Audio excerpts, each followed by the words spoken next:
Welcome, brave souls, to the chilling depths of horror in detail. Today we're going to share Wendigo horror stories. First story, Wendigo stories. When I was young, I often spent parts of summers with my grandmother in her home out in the country.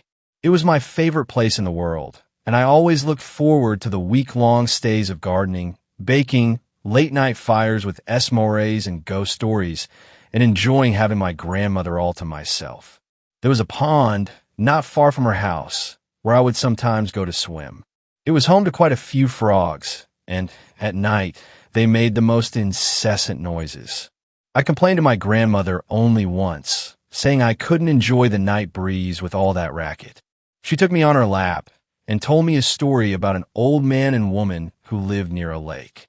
The old man couldn't stand the singing of the frogs, but his wife told him that they kept the Wendigo away, and to harm them would be unwise.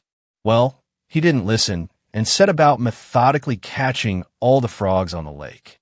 It was a process that took some time, but he did not stop until he had rid the lake of the pesky amphibians. That night, without the protection of the frogs, he and his wife were slaughtered by the Wendigo, a vicious, whip-like demon creature with elongated fingers ending in razor-sharp talons, and rows of silver teeth as thin and keen as needles. I wrote it off as another of her ghost stories, though she seemed more serious than usual about it. I never complained about the frogs again, mostly because I grew to enjoy them and put the story out of my mind. In fact, I'd forgotten all about it until it came up this past spring in a Native American literature class I was taking in college.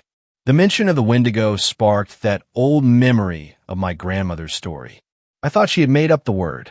I didn't realize there were stories about it, originating in Algonquian legends. Eager to connect something from my childhood to the topic, I Googled it, only to find that my grandmother had apparently been mistaken. There was nothing I could find about the story she had told me, nor any references of frogs providing protection from the Wendigo. In fact, the Wendigo of legends seemed very little like my grandmother's version. They were said to be insatiable, craving human flesh, and sometimes created from the forms of people who had resorted to cannibalism to survive. Descriptions varied, but they sounded almost nothing like my grandmother's bogeyman version. I actually chucked as I read it, almost a bit embarrassed by how badly my grandmother had messed up the original tale. I changed residences this summer, moving to a newly built 1,000 square foot on each side, duplex on the edge of town. The other side is to be occupied by my landlady, who'd had the place built. However, she isn't scheduled to move the rest of her stuff in and begin living there for a couple of weeks. She's waiting for her lease to end. Even though my new place is only a few minutes from the edge of town, it feels much more isolated. I enjoy the seclusion of my new home and its proximity to a more natural setting. I'm surrounded by woods, and from my patio, I can even see a pond beyond the carefully landscaped lawn, which is meticulously carved out from the surrounding woodlands. Just like the pond near my grandmother's house, the frogs have put up a ferocious racket lately. I prefer not to pay to run my air conditioning if I can help it, so I have every window open to catch a breeze. That means that I can hear them as clearly as if I were standing on the water's edge. It took a few days to get used to the noise, but I'm fine now, just like I was those summers when I was young. In fact, the noise has been comforting to me during the stress of the move. Tonight is different. I find myself standing in my living room, staring at where the pond is, though I can't see it in the dark. The air is eerily still and oppressively warm, but all my windows are shut, and I feel impossibly cold. I'd long since convinced myself that my grandmother's story had been a silly tale, a twisting of an old legend by irreverent storytellers. But for some reason, I have a most overwhelming sense of dread growing in the pit of my stomach. I don't know what to do. I'm trapped. Leaving my house means braving the darkness beyond my home, but I don't know if I'm going to be safe in here either. The frogs have stopped singing. Second story. I found a hole in the woods, and God whispered to me from its depths. I heard about the massacre at the old mill while buying supplies in Heidelberg. 2 pops, that's all I'd heard last night. sharp and distant like a car backfiring. Could have been gunshots. The housewives at Miller's General whispered over their canned peaches about how the police raided that Brides of Christendom compound up north. Found things. Bad things. Most of the women were killed in the firefight. My eyes caught the newspaper rack. Thought about buying one. Didn't. World's wicked enough without paying to read about it. The truck protested when I turned the key, coughing twice before the engine caught. I sat there, hands on the wheel, remembering what Pastor Weber said about God's justice being beyond mortal understanding. The small bag of hard candies for Hannah burned a hole in my pocket. Sugar rots both teeth and discipline, but a father provides. Those brides weren't right. Everyone knew it. They drift through town in those white dresses with faces blank as china dolls, passing out pamphlets about salvation. Couldn't tell you anything concrete about what they believed in, or about the young women who joined and were never seen again. Not right at all. But murder is murder, police raid or not. The Sixth Commandment makes no exceptions. I decided I'd pray for them tonight. The drive home took me deeper into the Schwarzwald, where the roads twist like black ribbons through ancient pines. Few people come this far into the mountains. Sometimes hikers stumble across my property, straying from the Hexenweg Trail that runs 3 kilometers east. They never stay long. Something about this part of the forest makes folks uneasy. The way the trees grow too close together, how the sunlight struggles to reach the forest floor even at midday. My cabin sits in a natural hollow, half hidden by the landscape. Built it myself 10 years ago, when Hannah was still small enough to carry. No electricity, no phone line. Just rough-hewn logs chinked with mud and moss, a steep roof to shed the heavy mountain snows. Root cellar keeps our food from spoiling, and the stream running behind never freezes, even in the depths of winter. It's not much, but it's what the Lord provides. It's a hard place for a child. I see that in how Hannah watches the hiking families that pass by, their children bright with store-bought clothes and easy laughter. Sometimes she stands at the window long after they've gone, fingers pressed against the glass like she's trying to hold onto their echo. But hardship builds character, and comfort breeds sin. Hannah was waiting on the porch when I pulled up, a scarecrow figure in her hand-me-down dress. She watched me unload without offering to help, thin arms wrapped around herself against the cold. That's how she is, quiet, watchful. The doctors in town called it developmental delays, but I know better. The Lord made her exactly as she needed to be. We ate our dinner in silence, venison stew and harbread. The kerosene lamp threw our shadows long against the wall, making the crucifixes dance. Hannah's eyes kept darting to the windows, now black with night. Her spoon scraped against ceramic in that way that usually earned her a stern look. Tonight, I let it pass. The woods have been strange lately. Not wrong, exactly. God's creation can never be wrong, but different, like the forest was holding its breath. The deer had grown scarce, birds quieter. Even the wind moved differently through the trees, making sounds that sometimes seemed almost like words. I'd lived in these woods long enough to know their moods. Sometimes the ancient places of the world grow heavy with his presence. These deep woods are closer to God, raw and untamed as the day he made them. The settled folks in town don't understand this. They've wrapped themselves in electric lights and television static, distancing themselves from his touch. But out here, you feel the weight of creation. Some days it presses down harder than others. The first scream came just after sunset. It was distant, could have been an animal. But something about it raised the hair on my neck. Hannah's spoon clattered against her bowl. "Papa," she whispered, and her voice had that same high pitch it got when she was 7 and found a dead fox in the yard, its belly split open and steaming in the winter air. "What was that?" "Could be nothing," I said, but my hand was already moving toward the rifle above the fireplace. We waited, breaths held. Then again, distant and high-pitched. This time, it almost sounded like laughter. I took down the hunting rifle, checking the chamber out of habit. Keep my weapons clean as scripture demand a man keep his soul. Stay inside. Lock the door behind me. Papa, please. Her voice cracked. She grabbed my sleeve with both hands, something she hadn't done since she was very small. There's something wicked out there. I frowned down at her. How do you know? I feel it, she insisted, her tugs becoming more urgent. Like when you know a storm's coming before you see the clouds.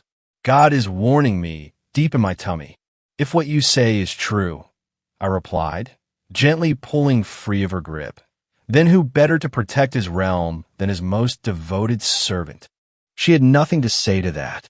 Truth has a way of silencing doubt. The night air struck like a hammer of ice. Moonlight turned the forest silver white, each tree casting a prison bar shadow across frozen ground. My breath came in clouds as I moved between the pines, rifle ready. The woods were different at night. Every shadow deeper, every sound magnified. Another cry echoed through the trees, closer now. Could have been wind through the valleys, but wind doesn't sob like that. Through the trees, something white flickered, maybe cloth catching moonlight. But there shouldn't be anything out here. We're miles from the nearest neighbor. I know every inch of these was like I know my prayers. I moved closer, boots crunching on frozen leaves. More movement ahead, quick darting. My flashlight beam caught nothing but trees and shadows. But the ground told a different story.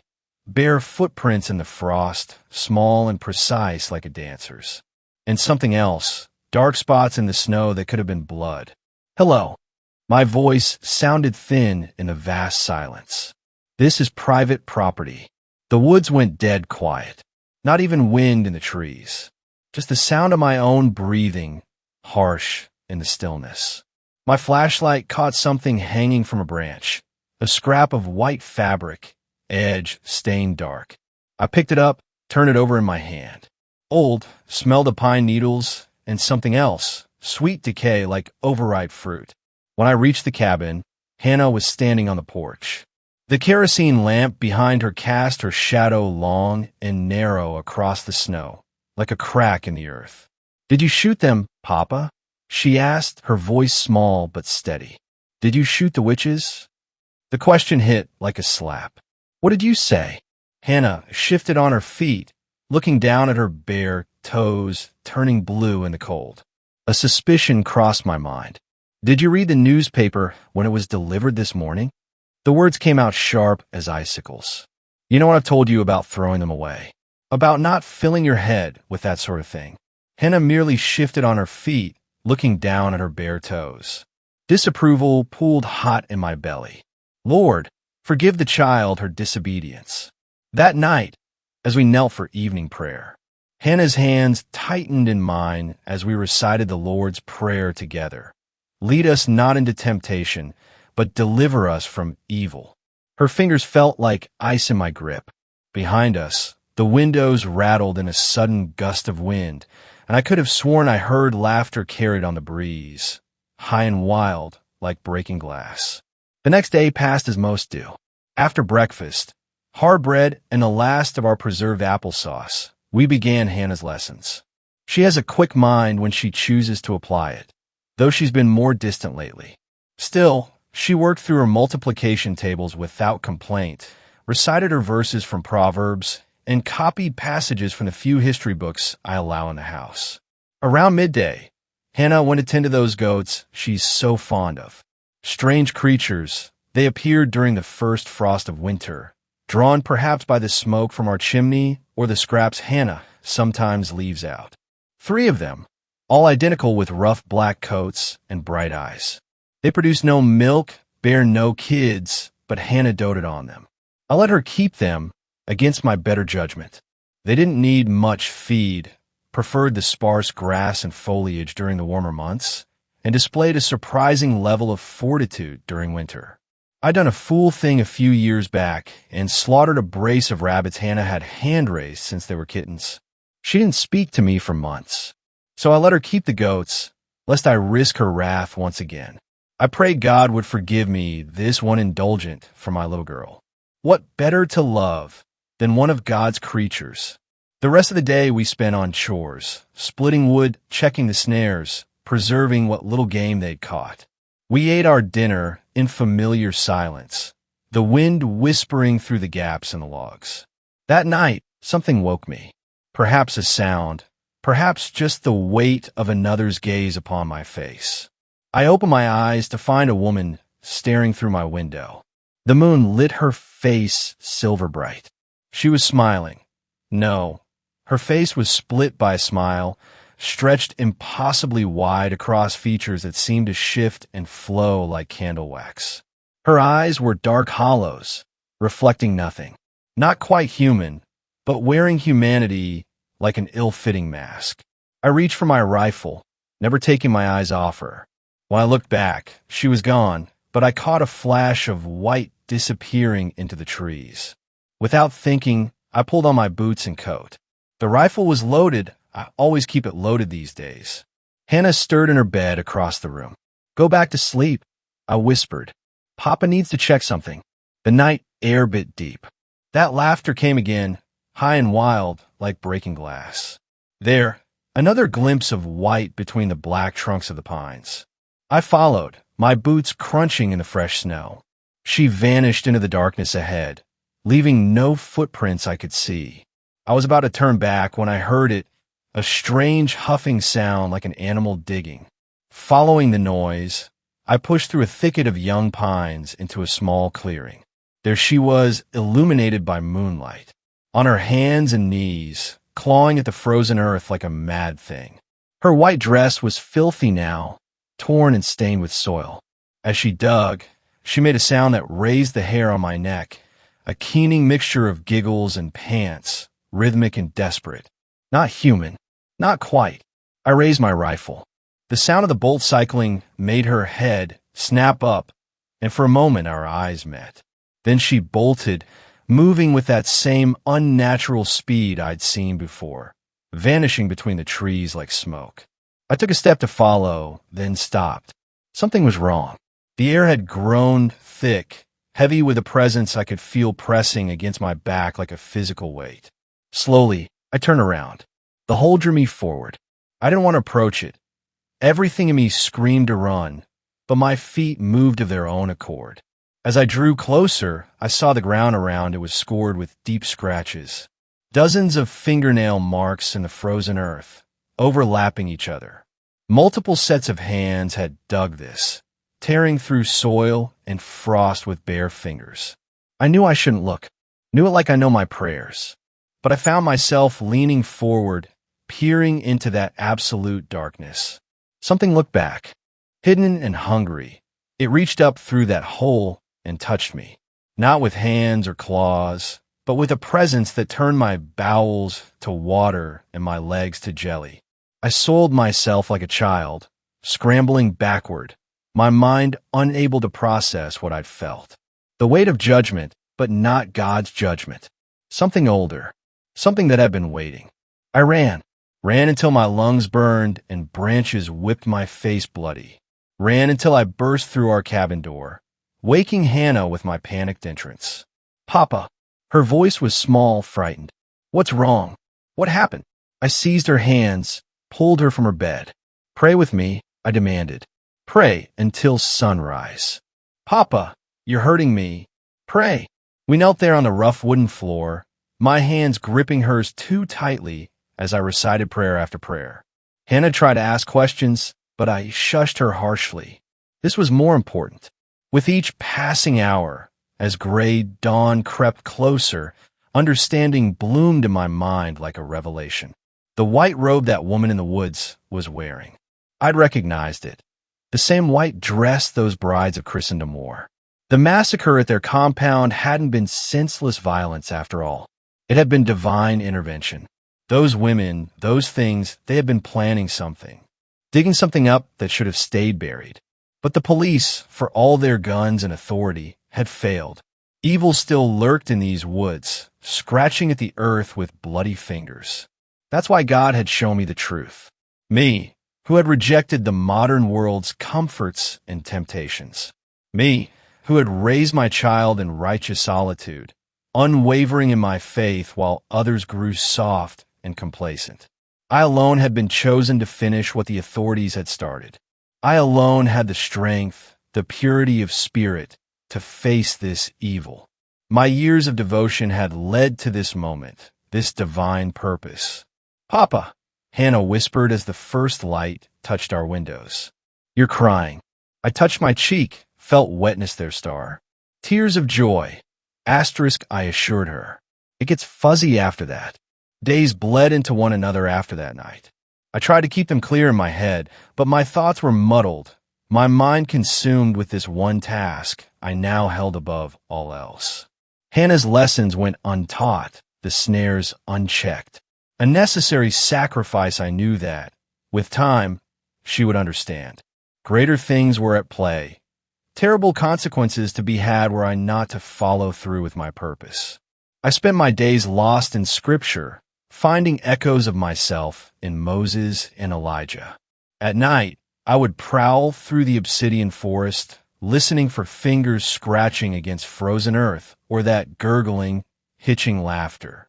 I'd only return when dawn threatened the horizon, certain, somehow, that this evil was a creature of darkness. Time meant nothing.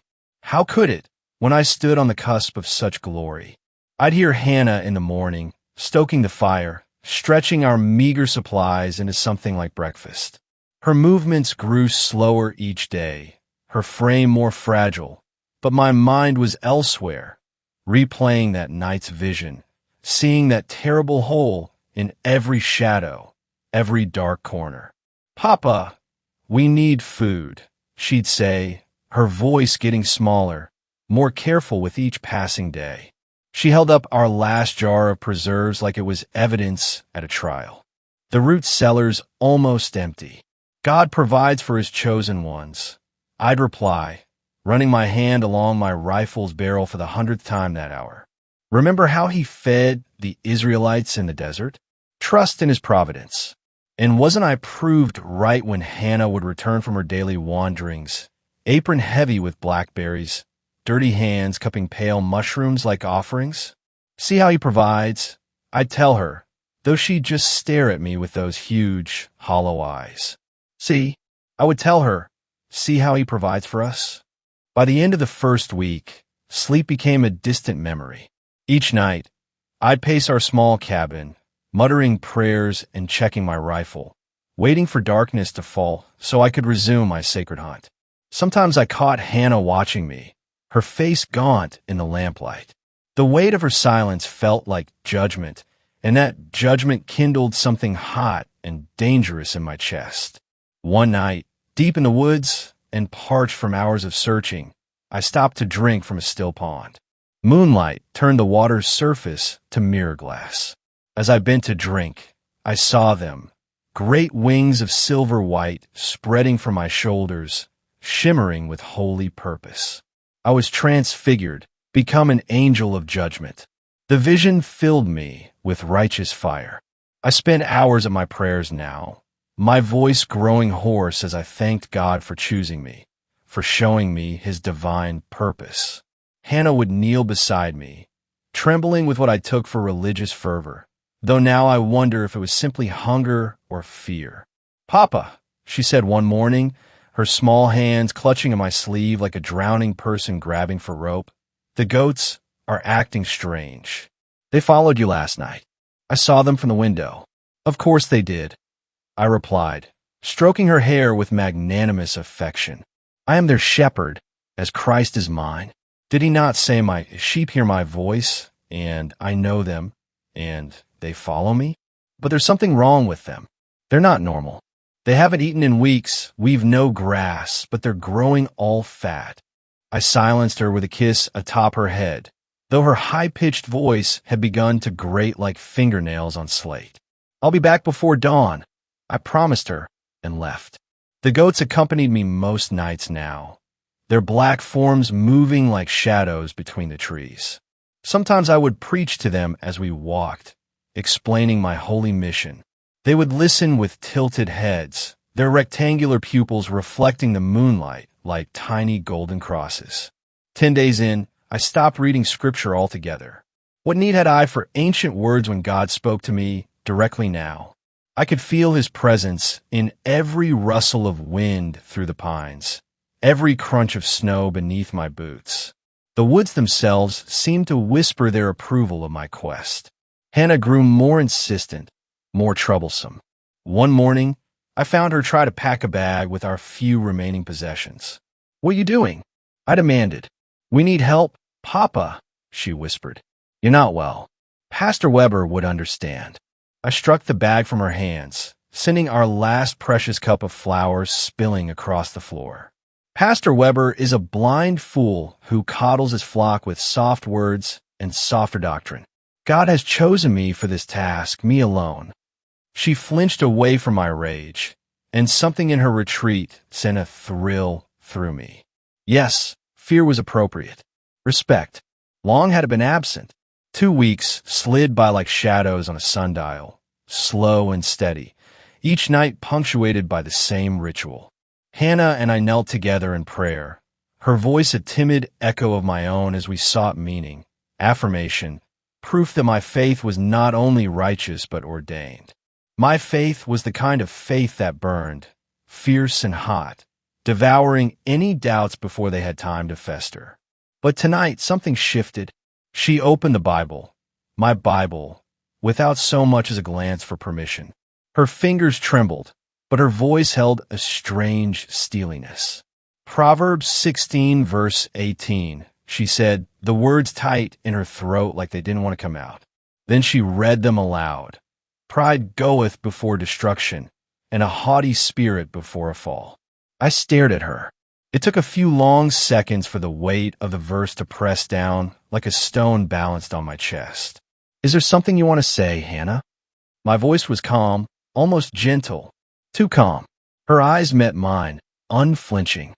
Hard. Older than they had any right to be. "I miss you, Papa," she whispered. "I fear for your soul." The words hit like a gut punch. For the first time in weeks, months, maybe, I felt it doubt. It slid into me like a slick, oily serpent, winding its way through the cracks of my certainty. And then came the rage. Hot, sharp, and purifying. I snatched the Bible from her hands, the leather binding creaking in protest. "How dare you?" I heard myself say, as though from some great distance. "You think you know better than me? Better than him? I have been chosen, Hannah. Chosen. I have seen his glory with my own eyes. And you dare to question me?" Her lip trembled. "You haven't been chosen," she cried, her voice pitching with childlike terror. "You're arrogant and vain and mean, and I hate you." I erupted to my feet, hand raised to strike her, but she was already moving. She bolted for the door, her bare feet slapping against the wooden floorboards. "Hannah!" I shouted, but she didn't stop. The door slammed behind her. I lunged for the handle only to hear the scrape of wood. She was wedging something under the knob from outside. For a moment, just a moment, I stood there, panting, hand frozen midair. On the other side of the door, I could hear her breathing, quick and shallow. Fearful. "I'll do it myself," she screamed through the door, her voice cracking with terror and determination. "Whatever's out there, I'll be the one to stop it. Then you'll have nothing left." "Hannah." I slammed my palm against the door. When she didn't answer, I forced my voice calmer. "Hannah, let me out." I heard her breathing hitch on the other side. "You'll be okay," she said. "You'll come back once it's done." "Hannah." Terror laced through my veins like ice. She couldn't. It was my destiny, my duty. I hauled back and kicked the door, my leg jarring against solid oak. I heard her sharp cry, her receding footsteps, toward the woods, off to steal what was rightfully mine. The axe leaned in its place by the fireplace, its handle smooth from years of use. I took it in hand, its weight steadying me. She had no right. None. No child could understand the burden I carried, the divine purpose that coursed through my veins like fire. I swung. The first blow sent cracks spidering through the wood. The second showered splinters across the floor. Through the jagged hole, I saw her, a ghostly blur in her white nightgown, vanishing into the tree lane. Through the jagged remains, I saw her. Her white nightgown was a ghostly blur, vanishing into the line of trees beyond the yard. She moved fast, faster than I thought she could, but I was faster. The axe fell from my fingers.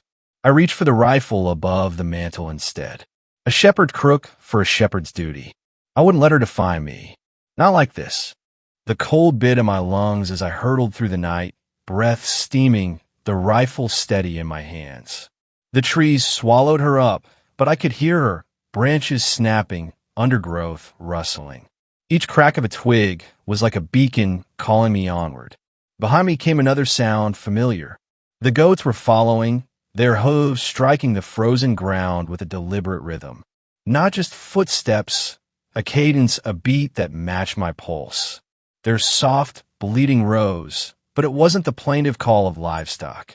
It sounded like laughter, low and mocking, as if they understood more than they should.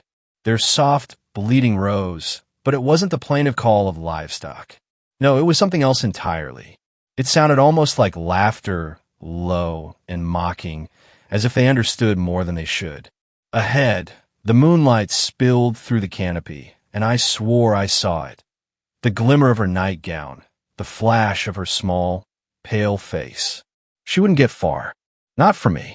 My angel wings, his angel wings, spread wide, their shadows stretching across the frostbitten ground. The forest loomed, dark and waiting, as I chased my wayward lamb into its depths. And then I saw her. Hannah knelt in a clearing, her nightgown stark against the black earth.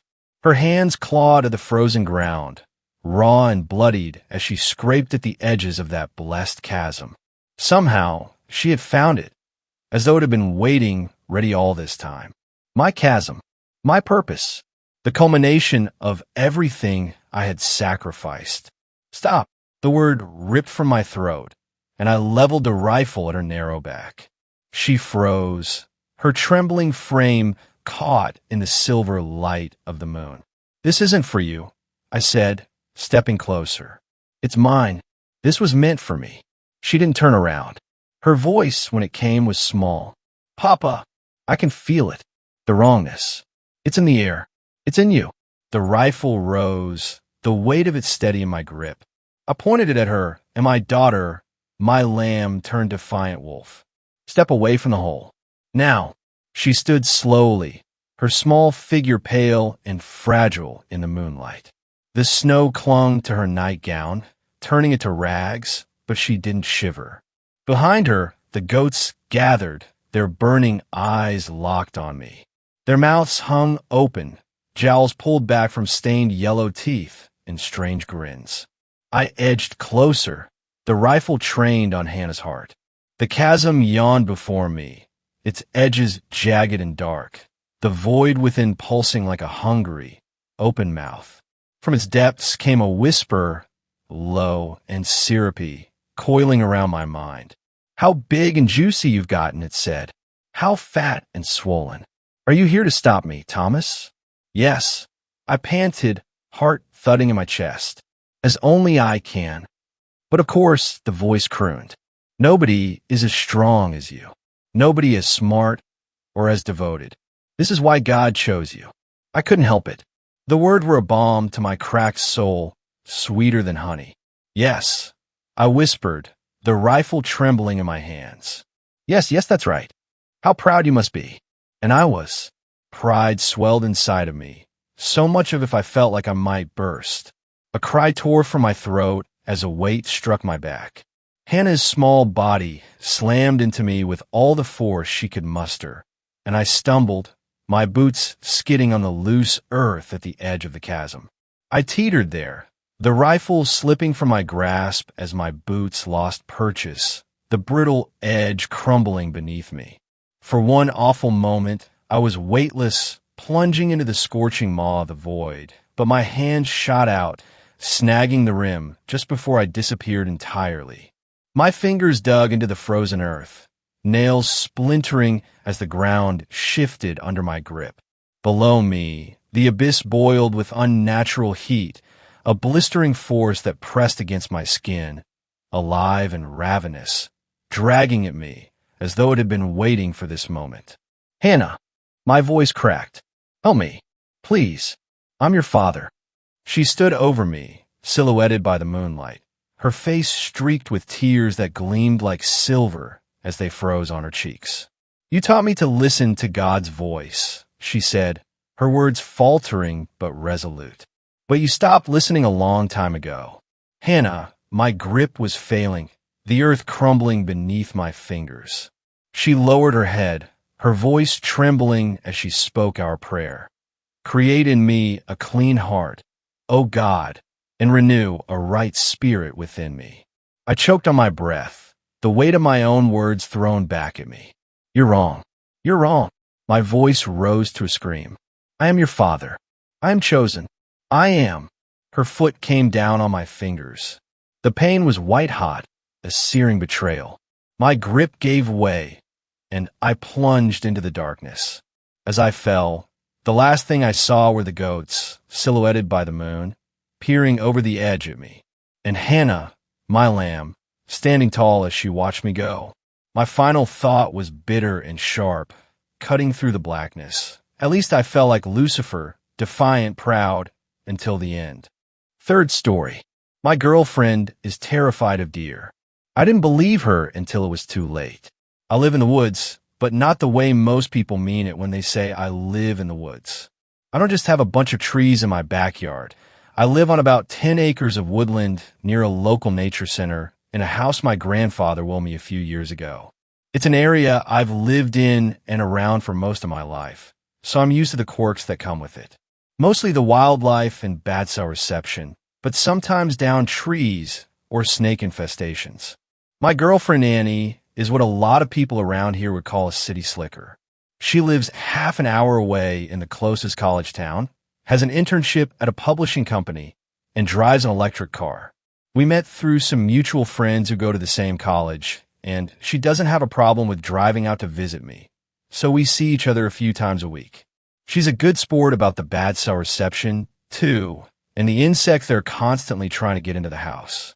She doesn't even mind the truck I drive that's older than me, or the suggestion of there being snakes around. In fact, there's only one thing on my property Annie has a problem with, and I didn't notice it until a few months ago. She was driving me back to my place after we'd gone out for dinner and a movie, and it was dark out, the kind of pitch dark it can only really get in the woods. The high beams of her car lit up my gravel driveway as she turned off onto it, lighting up the corridor of trees around us as brightly as if it was still daytime. Annie hummed along and bobbed her head to the radio, and I leaned back in my seat, checking whatever text messages I could before my cell service took a dive. Suddenly, Annie slammed the brakes. I looked up sharply to see if we had reached the house, or if an animal had run across the road, but there was nothing out there, just more gravel road. I looked to Annie for some kind of explanation, only to find her recoiling from the windshield with an expression as though she'd just seen a big, fat spider skittering across the kitchen floor. Her gaze was locked on something just to the side of the road, and I followed her line of sight to a spot where the high beams were reflecting off of a handful of wide, glowing eyes like glass marbles. A couple of does, and what looked like a young buck, just starting to grow antlers. "They're not going to cross," I said, thinking that Annie was afraid of hitting them.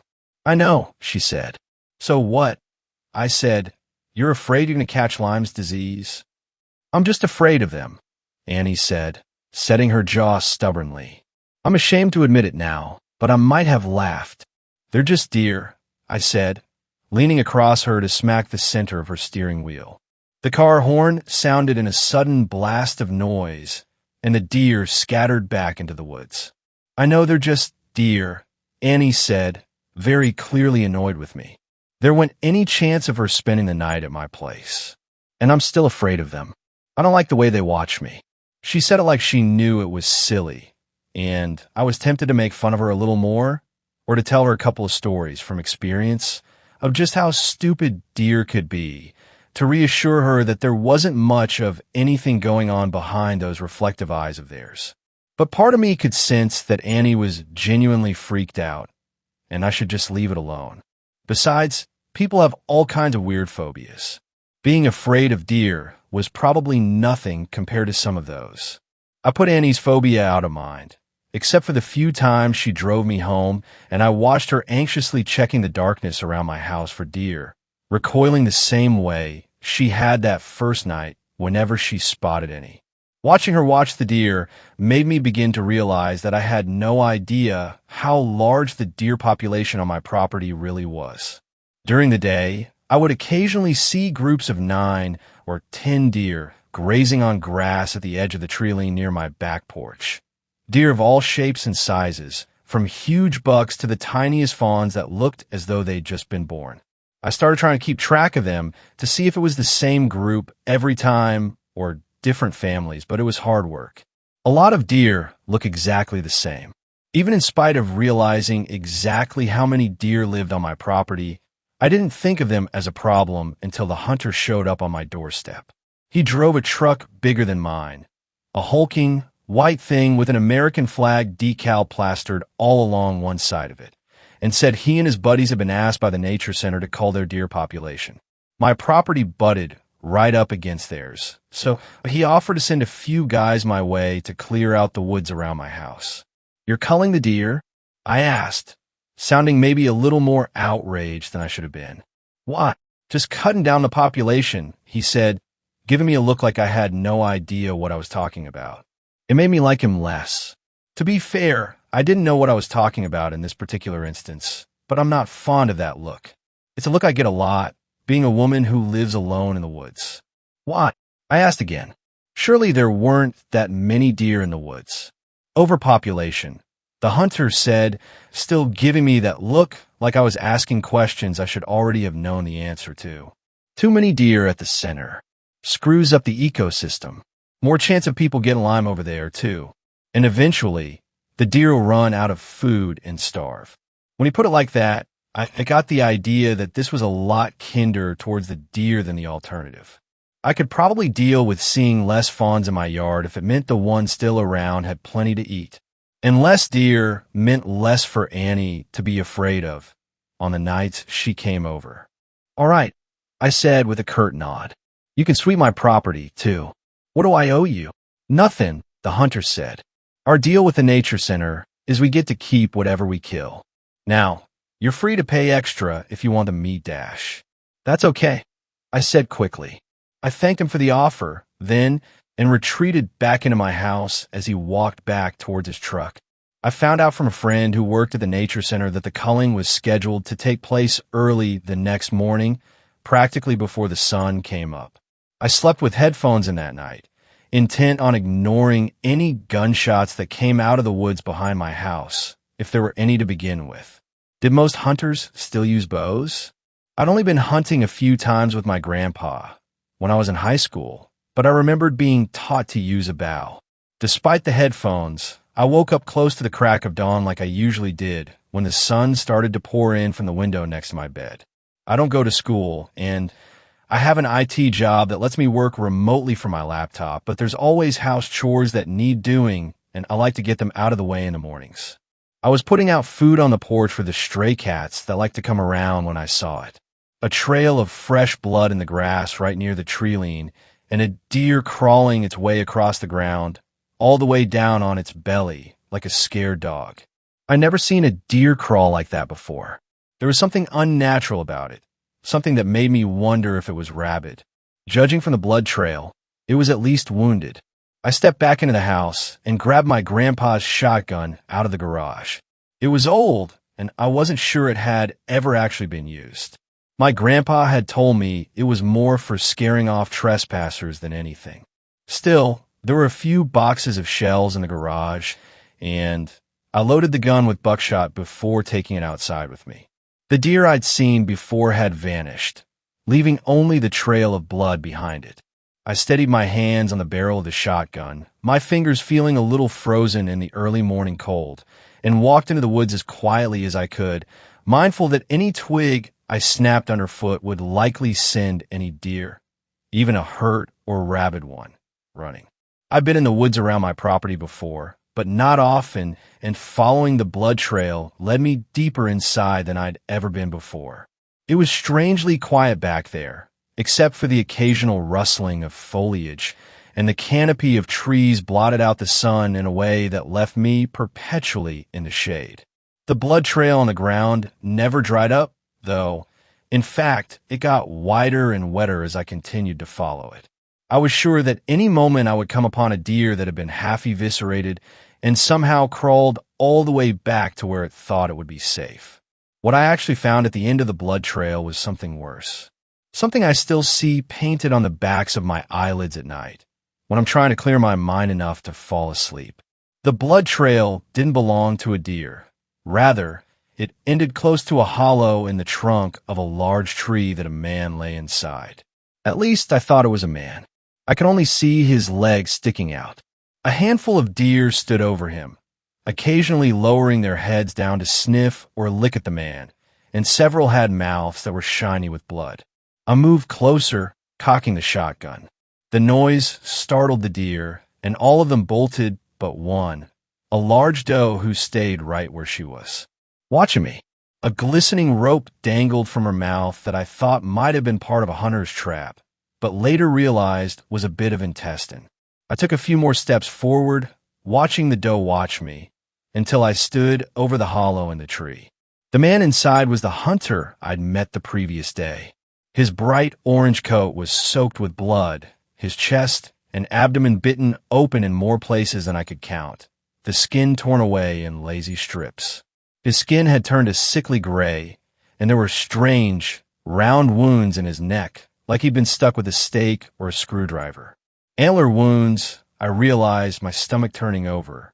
I reached out to lift his coat slightly with the end of the shotgun, and recoiled as I caught sight of his ribs through one of the holes the deer had bitten in him.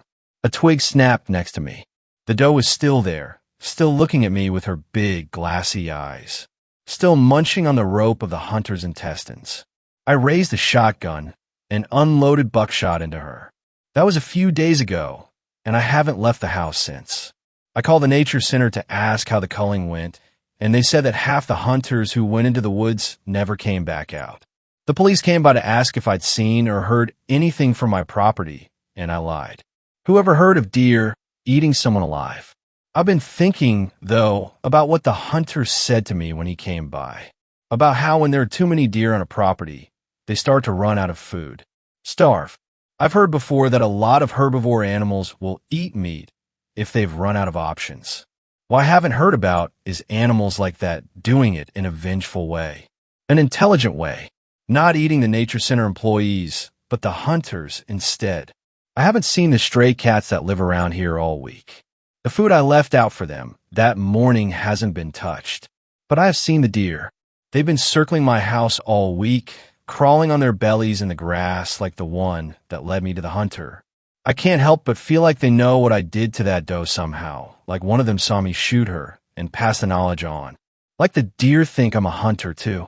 They haven't gotten up to the doors yet, but some of the bucks are on my back porch, looking into the windows.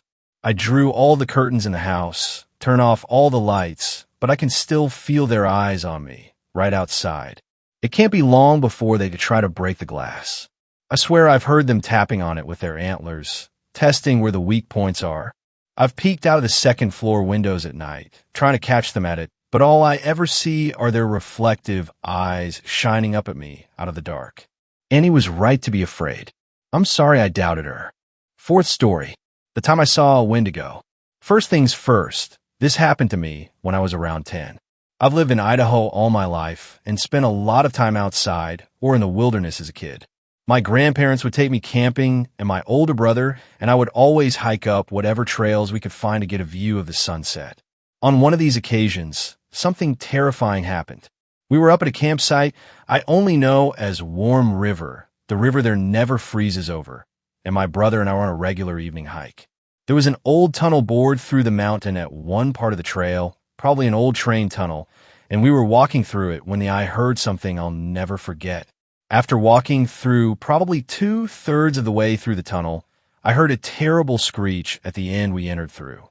The screech wasn't like anything I've heard before. I've heard the screams of animals on dark and windy nights, I even think I've heard Bigfoot calls a few times, but never the metallic, grinding screech I heard that day. The point is, whatever the sound was, it did not sound natural in any capacity. I probably jumped 5 feet in the air when I heard it, and my brother shouted a few choice curses before shooing me quickly to the exit of the tunnel. At this point, my brother decided we should just continue walking and head back after whatever made the noise hopefully cleared out. We didn't have any firearms on us, so I was pretty upset. My brother reassured me we would be fine, and we made the walk back without incident. However, I didn't get any sleep that night. Whether it was the thing that screeched at us or just my imagination, I heard things moving around the campsite the whole night, as well as whispers echoing through the darkness outside the trailer. I woke my brother up a few times to check out what it was, but he refused each time, telling me that it was probably just other campers staying up late and enjoying themselves. The rest of the trip was pretty normal. We packed up the following day, and my life continued as normal. I was disconcerted, but chalked what happened up as a harmless event that I must have been exaggerating in retrospect. A few weeks later, I went up to Pine Basin, an old ski lodge my family rented each year for family reunions. Here I would mess around with my cousins, our favorite activities being night games. We would play hide and seek, a game called Ghost in the Graveyard, and other games like that. On one instance, I was chosen to be the seeker for a hide and seek game. Because I was one of the younger cousin, I got a flashlight as an advantage. Normally, all the younger cousins hid close to the lodge, and the older cousins hid in the nearby trees or at the base of the nearby mountain. As I was searching near the bottom of the mountain, I heard a familiar whistle up the mountain a bit. We would always whistle as a hint at our locations. It sounded like someone was hiding way up near a tree known as the underwear tree. You can guess why. So I began trekking up toward the whistle. As I climbed closer, I got an uneasy feeling in my stomach. I continued on wearily and convinced myself that I would be fine. I hated walking in the night alone, but figured whoever I find would walk me back to the lodge. As I neared the tree, I noticed that it was deathly silent. This alerted me that something was very wrong, because you could always hear the adults having fun back at the lodge. I was anxious to hurry back, so I called out, "I found you, Scott." I thought the whistle was my older cousin's. "Come back down with me." I got no reply, but I wasn't planning on waiting. As I began walking back down the path, I heard a voice call, "You almost had me," so I ran back up to investigate. I flashed my light in the branches of the tree and saw a monstrosity that was not my cousin. It looked like a poorly drawn stick figure made into a human with its emaciated figure and lifeless eyes. I remember its face looked like the skin on its head was being pulled from behind. It had torn and stretched features. As soon as I saw the creature, I screamed, dropped the flashlight, and ran back to the lodge. The entire time I ran, I was overcome by an overpowering smell, and I could hear the thing running after me. As I approached the camp, I saw a few people, my cousins, at the bottom of the mountain waiting for me. I was crying and shaking, and they took me inside. I told my dad what happened, but my cousins all said they didn't see anything following me. The adults kept us inside for the night, and I kept hearing sounds drifting in from the mountains. I never played night games after that happened, and was always terrified that my cousins wouldn't listen to my warnings. Ever since that night, I have always felt uneasy up in those mountains. I used to be really religious, and figured it was a demon of some kind trying to kill me or something like that. But those mountains have never felt the same after that incident. A few years ago, the game, Until Dawn, became really popular, and I watched a walkthrough of it on YouTube. When the Wendigo first appeared in game, I got chills down my spine. It was exactly what I saw, and I did a ton of research on them. I figure someone must have gotten snowed in at that old lodge and resorted to cannibalism. But that doesn't explain what happened at Warm River. I still hear that screech from time to time. It never occurred to me until watching Until Dawn that they might be from the same thing, and it scares the hell out of me every time. I heard it earlier tonight, and that's why I decided to finally write my story down. Wish me luck. Fifth story. That's not a deer. A video has been going around recently of someone riding up on a lone deer. In their excitement, they greet it with a cheery, "Hello, deer." As it peers back over its shoulder at the caller, something seems off. This deer has an elongated neck. It stares intently at the person on the quad bike, sizing them up as their neck almost appears to grow longer and their fur becomes increasingly darker. As a viewer, I became unsettled. Feelings of the uncanny valley phenomenon washed over me like a tsunami, though not purely out of fear, out of recognition. If you recognize the term flesh pedestrian, I hope it is because of research and not an encounter such as mine. I was barely fortunate enough to survive the experience. I have always been fond of wildlife and the forest near my home, roughly a 10 to 15-minute walk from my house. I love taking my camera and photographing the birds, the fauna, and various fungi that inhabited the woodland around me. Sometimes there would even be the local deer herd grazing in the open field of the clearing or walking through the brush. As a few years went by watching these beautiful creatures on rare occasions, they would let me glimpse into their world. I took photos to hang in my home of does with their fawns, the alpha male stag with his horns in full glory, and even the young doe with a rare genetically mutated white coat. Though this one particular day's shooting, one of my photos was not as the rest appeared. One of the herd stood out, not because of its natural magnificence, but rather because of its repugnancy. In the sunlight stood your usual doe, her reddish-brown coat framing her eyes and ears, but the side where the sun didn't touch. My God, I wish I'd never taken that photo. Well, I should be saying its face had flesh hanging from its jawbone, as the meat seemed to have rotted away from its entire face. Its teeth were as yellow as its clearly weathered skull. There was no eye, instead replaced by a hollowed-out socket with a haunting deep red glow. I felt bile rise in my stomach as chills shot up my spine like missiles telling my body to run. My usual 10-minute walk turned into a 3-minute sprint, the country lanes feeling more like death traps than freedom.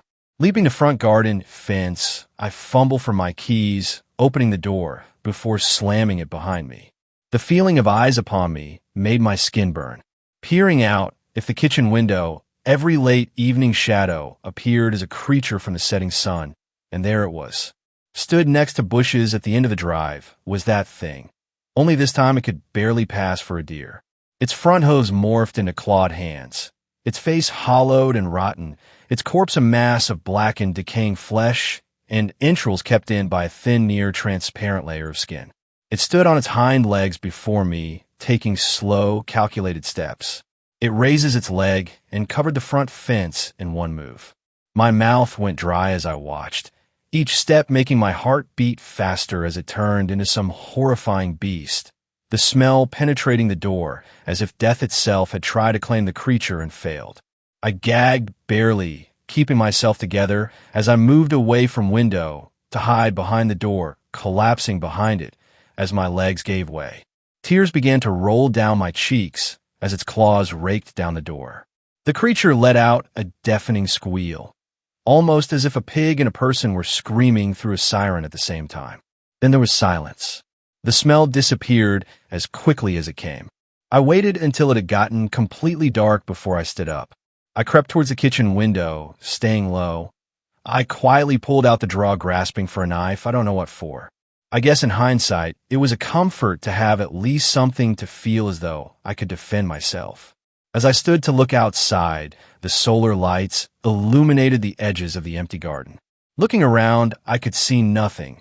Not the usual fox and her cubs rolling around the wild lawn, nor the owls that frequented the trees. I don't know what made me do it, but I went back to the door and opened it, taking a look outside in disbelief. How had this thing kept pace with me all the way home just to vanish without a trace? The next few days were uneventful. I barely ventured outside, too scared of what I might find, or what might find me. I took a walk early this morning, trying to take some photos of the wild rabbit among the golden brown leaves, some with their whiskers covered in dew, others fighting for territory or the nearest female's attention. The sun shone through the trees, as if an autumnal veil was being laid over their branches. I took a moment to breathe in the fresh, cool air and wonder to myself about the day ahead as I checked through my photos, till I noticed something in the background of each one. A deer. I'm writing all of this now as I'm trying to walk back to the clearing. I know it's behind me. I think there's another too. I keep looking over my shoulder, but each time I do, the smell is getting stronger and I see more deer. There are 4 currently stood on their hind legs with their front clawed hands wrapped around the trees, watching me with their red eyes, and I know I can't outrun them. I'm going to snap a few photos and start running, but if I don't make it home, I hope whoever finds my camera doesn't look at the horror I have captured. Sixth story. I have some stories to tell about my childhood growing up in the woods. Hello, everyone. My name is Kai, and I have some stories to tell about my childhood. If any of you would be interested, I've seen a lot of accounts within the past year about search and rescue, things that go on in the woods that most people wouldn't have heard about if they hadn't read it here. I thought maybe my point of view would be interesting, to say the least. See, I grew up in the forest, and there's stuff that happens outside your door than what can be monitored by officers. So I'll start off with my first memory, and then I'll decide if I should post more by your guys' reactions. My dad was a lumberjack with his own company. He was a real entrepreneur in that industry, and most of the logs and whatnot imported to the main city was from his neck of the woods, no pun intended. So we had quite a bit of money as I was growing up and lived in this beautiful, intricate mansion in the heart of the neighboring forest. We were miles out from any bordering residences, and so I came into myself kind of an introvert and one of those weird kids that develops a love for dancing in the rain or watching amphibious creatures do their thing for hours on end in the creek running directly through my backyard. Basically, what I'm saying is I found myself alone much of the time. This isn't anything against my parents for letting it be this way. I just preferred my haven of space. All right, sorry for the lengthy introduction. When I was about to start grade school, I knew that our house was special. My mother even said so, constantly. This house is a blessing. So I had a hero worship thing going on, and I never really wanted to leave. Never wanted to drive to the city to start kindergarten and socialize with kids who wouldn't comprehend my introspective reality. Mom told me I have to go, as I'm assuming most people would understandably tell their kids, but I wasn't having it at that age, and the night before I was supposed to start to school, I decided to run away. I took the new backpack that my mom had gotten me and stuffed it full of clothes and fruit snacks.